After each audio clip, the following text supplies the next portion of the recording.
we've let go of Hello Foreigner, because Hello Uncle Foreigner is like in our hearts. Not here, but this is the thing, let's put it not here. There's something about branding that does make it so precious, but also so personally professional, because you're like thinking about this in a way that like this has got to be ready when somebody comes along and wants to do some kind of affiliate with you. Oh yeah, we were like running next to the train so we could hop on when we were lined up with a door. And now we don't need to spend our energies that way. Now we're kind of meandering through a field. That's a metaphor. We learned where the train is going and we're not happy about it. Yeah, we don't even want to get on that train anymore. Right. This field is really nice. Right, and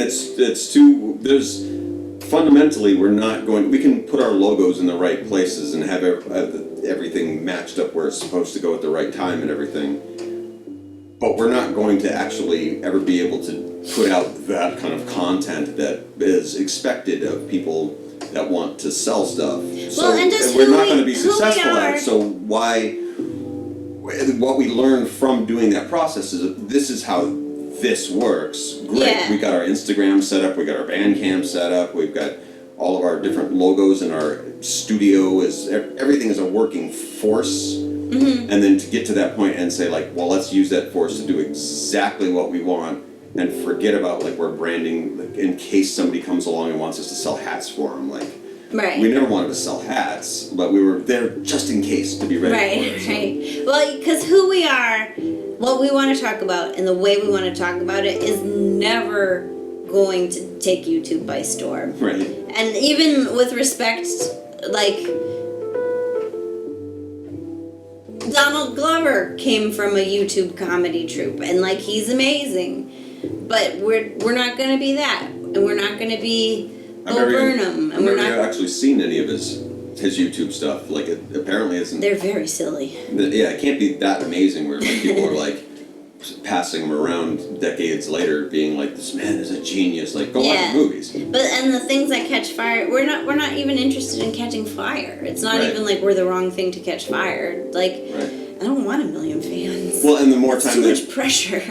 Now that we've learned how the cogs work, the more time that we spend trying to pursue that means the less time that we're spending on actually working on what we actually want to do. Yeah. Like stopping trying to figure out like how do we explain China back to the West, because when we started we thought like, well, what do? We'll make food videos or culture videos or something like that, and realize that we're not doing that even when we think we're doing that. And the reason, we talk about this so much, but the reason that we keep talking about like our goal is creativity, our goal is not 1 million followers, is because the whole YouTube machine is designed as a social media experience to get you to buy into this. More is better, more is better, more time is better, more engagement is better, more eyeballs is better. And that's not actually the goals that we set for ourselves, but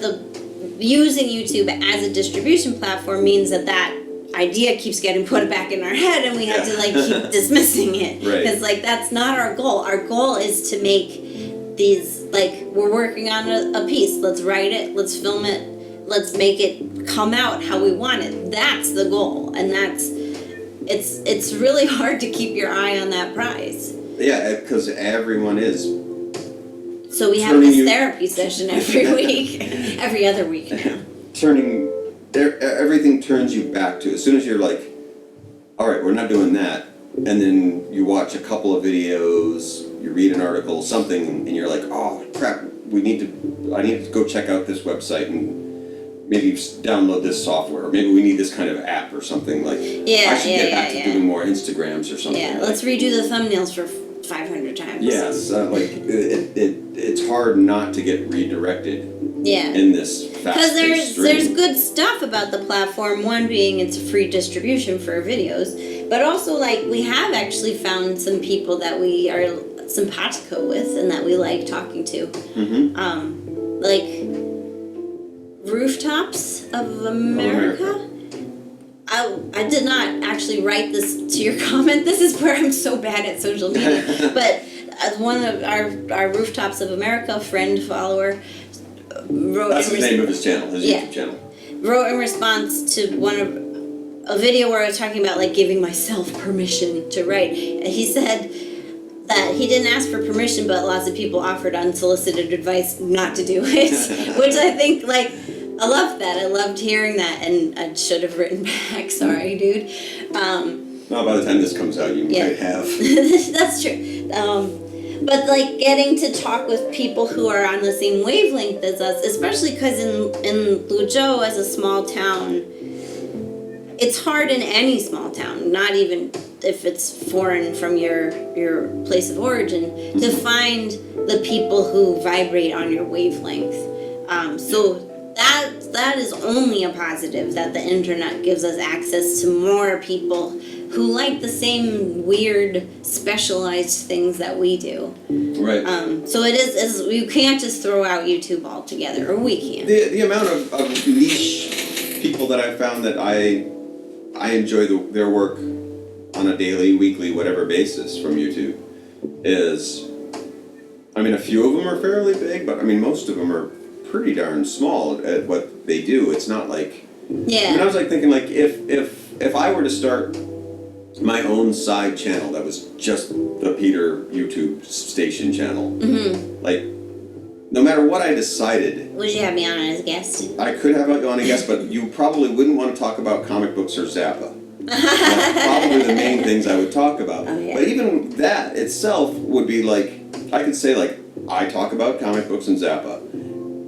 And That's already a crowded niche. well, but it's also not, though, in that there would be some people who would go, that's my channel. A tiny amount of people would be like, that is where I am so excited to tune in every week to find out what's going on here.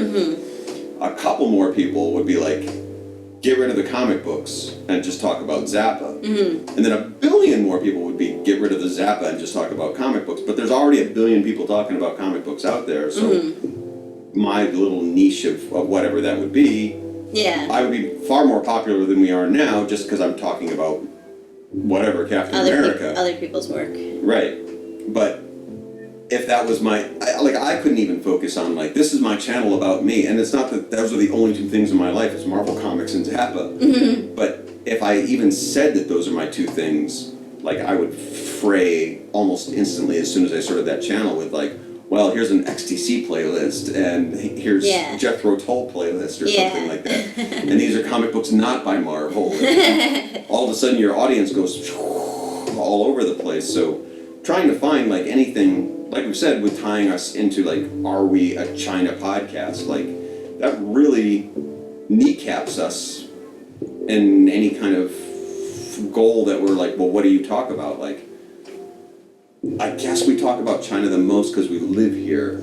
Well, and that's the inherent problem of genre, is like, to organize information or creative products or whatever, consumers, audiences do need some kind of structure. Like, if you went into a bookstore and all the books were just jumbled up on the floor, I mean, there's a certain kind of book lover, myself included, who would still love that bookstore. This is the most delicious salad I've ever seen. Yeah, but for the most part, if you're looking for a book, you want to, like, get pointed in the direction of, like, this is a sci-fi adventure and this is whatever. But then once you, like, make sci-fi a genre, that's a loaded example. I don't know if anybody knows about the sad puppies.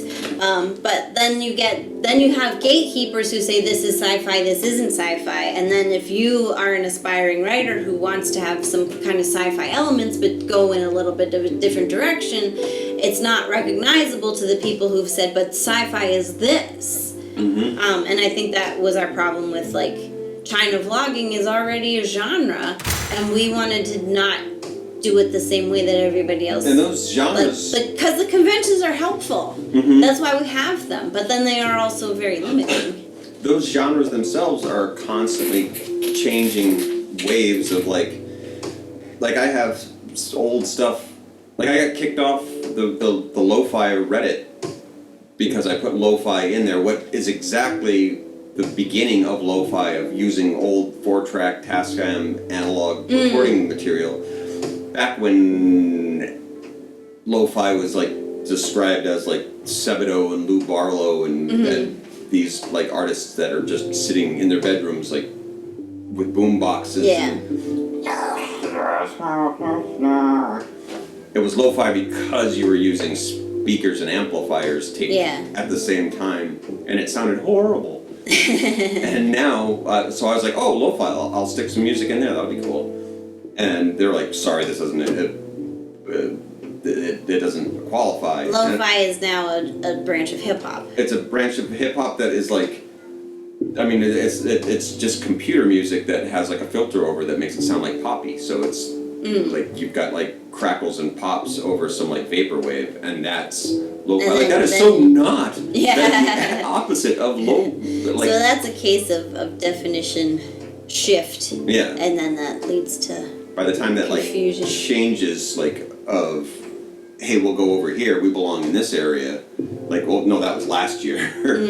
Oh. And that's all to say, like, we're stepping away from trying to fit in anywhere, and that's the name Not Here is kind of reflective of, like, in a deeper sense that you and I have, like, always felt like outsiders. And not, like, I'm happy with that. I'm happy with my life. Like, I am not a joiner. So it's, like, it's been nice to be on the outside and observe, because that's also, as we've talked about in the past, like, the creepy writer tendency. Like, I like sitting back and watching everyone. That's cool to me. And the ideas that we're working on are closer to the things that we ever wanted to do since we've started this YouTube project. Yeah, and then so to really let go, to define it as undefined. And even, I mean, we'll see where that goes. Even within that, though, we've set up our own structural paths of this kind of work goes here and this kind of work goes, like, we have the structure down of what actually goes into that, but without like trying to be like, well, this one has to cater to this kind of audience, or this one has. Well, and because where it has practical applications is to remove one more barrier of saying no because it doesn't fit something. Like, oh, that's a good idea, but blah blah blah. If it's a good idea, we're trying to pursue it no matter what. Now. Which is what it comes down to, is that the only thing that's restricting us isn't really so much that YouTube is YouTube is such a shithole, and so is modern Western culture, and we're stuck with fighting off terrible knockoffs of hip-hop movie stars or something like that. Like, YouTube says, we don't give a shit, we're not going to promote you. But here's all the bandwidth you want. It's us that are not actually doing exactly what we want, because we're thinking like, oh, no one's going to watch this, so we should probably make it, maybe put in a couple little hints there of like, if you're ordering hot, spicy food at a Chinese restaurant. Well, because to catastrophize, like, what if no one watches us ever? Do we go move back to New York and like get media jobs again now with like a huge gap in our resumes? No, if the work we've done is work that we're proud of, then that's still a success, and that's a good life. Right. Yeah. What would, with some half-assed service journalism that you would put together that is out of date in 2 months? Yeah. What good is that? Whereas in the stuff that we have done is like, that was pretty cool that time that we did that one shoot. Yeah. That's up there. Get to live with that. Proud of that work. Yeah. Good job. Yeah, and to go back and look at it like,